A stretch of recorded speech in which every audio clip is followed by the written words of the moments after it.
To finish setting this context, it is at this point that Eliot identified 4 absolutes required for success in any role. These would be the 4 absolutes that you would interview for. This does not matter the discipline in the role. This will apply to every role inside the organization. The first absolute in every role requires a certain level of capability matched to the level of work in the role. How would Eliot measure that? 2 words: time span. So we would measure capability using time span as the metric. Our focus today is on capability, but there are 3 other absolutes. But here's the way this works. If I don't have the capability, nothing else matters. But if I do have the capability, there are 3 other absolutes, each of which could be a deal killer in my effectiveness in the role. So the second absolute has to do with skill. See, I may have the capability, but if I don't have the skill, you'll never see my capability. Now, there are 2 pieces to every skill. First piece to a skill is some technical knowledge. If the skill is to throw a ball, there's some technical knowledge you need to know about the ball. Does the ball have seams? Is the ball round or is the ball oblong? Do I put my fingers around the ball or do I put my fingers inside the ball? Do I throw the ball overhand? Do I throw the ball underhand? And in what sport is that ball typically used? You see, there's some technical knowledge you need to know about the ball. But if you want to get really good at throwing the ball, what else do you have to do? Practice. So the second piece of all skill development has to do with practice. There was a recent book published by Malcolm Gladwell called Outliers, in which he established a magic number of hours of practice required to master a skill of any significance. Anyone know what that magic number is? 10,000. So 1,000 hours a year of practice for 10 years, you're likely to master a skill of some significance. The third absolute has to do with our interest or passion for the work.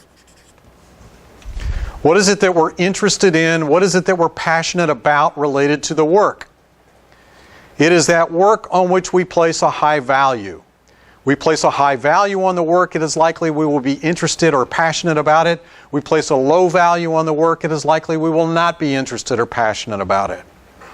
My wife places a very high value on a type of work called backyard gardening.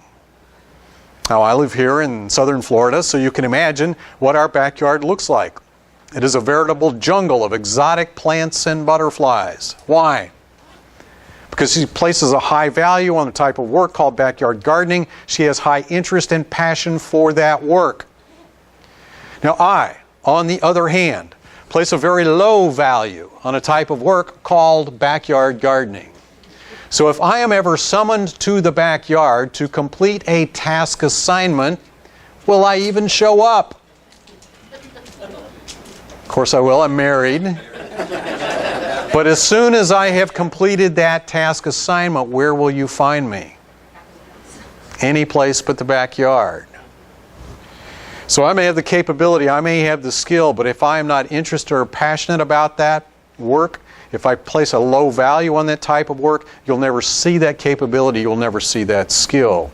If there's a place in your interview protocols where you're interviewing for values, if there's a place in your team discussion where you're talking about values, you're trying to determine where in the work will we find interest or passion. There is a fourth absolute. This fourth absolute almost sounds like a throwaway. Eliot calls this reasonable behavior. Reasonable behavior, big deal, I got it. There are 2 positive sides to reasonable behavior that we have to consider. There is also a dark side to reasonable behavior that we have to consider. The first piece to reasonable behavior that I always look at in an interview process is to examine a person's habits.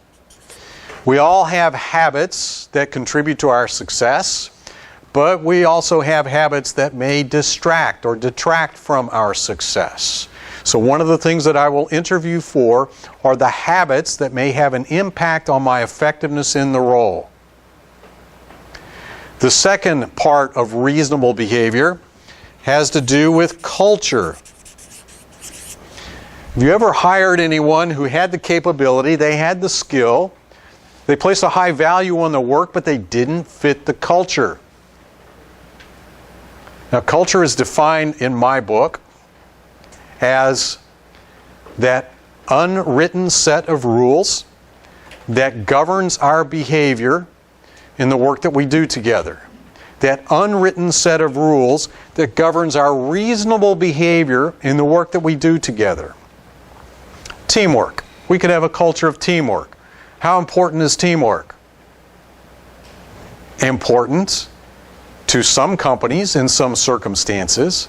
Behaviors that we would see connected to teamwork might be support, collaboration, cooperation. Those would be behaviors that we would look for related to a culture of teamwork that would drive these reasonable behaviors. But I also said that there was a dark side to this. The dark side to reasonable behavior, Eliot called -T. Now the T stands for temperament. Many of you are familiar with various psychometric assessments like Myers-Briggs, Profiles XT, Predictive Index, DISC. All of those personality assessments, profile assessments are built to identify a person's behavior connected to their temperament, thinking that if we could identify a person's temperament, we may be able to predict their future behavior. Now, all of these psychometric assessments are statistically valid. But Eliot had an observation about them. Remember, he was a clinical psychologist, very familiar with all of these instruments. He said typically what they do is they take behavior, they divide it into 4 quadrants. They assign each quadrant a color or a letter, and that would have some prediction on our future behavior. Eliot's observation was this. He could find no positive correlation between any one of these quadrants and a particular role inside the organization. You know, we may think that to be a successful salesperson that we have to be outgoing and gregarious. We have to be an extrovert. When in fact, especially in a technical sale, we may need to be introverted. Daniel Pink just published a book called To Sell is Human, in which he coined the phrase, the ambivert who may be the most successful salesperson. Eliot was not too concerned about anything that was inside the box. He says most behavior is reasonable behavior, except for the behavior that he would describe as an extreme negative temperament, out at the corners. The extreme negative temperament of arrogance. The extreme negative temperament of rudeness, defensiveness. Those are the things that Eliot was concerned about. You may have a person who has the capability. You may also have the person who has the skill, high value for the work, interest and passion for the work. But Eliot's got news for you. If he is also an arrogant SOB, it will have an impact on his effectiveness in the role. So when you're interviewing, it would be for all of these absolutes. Unfortunately, when I visit your interview protocols, here's what I find. You do a very good job of interviewing for technical knowledge and the skill, and that's what you hire people for.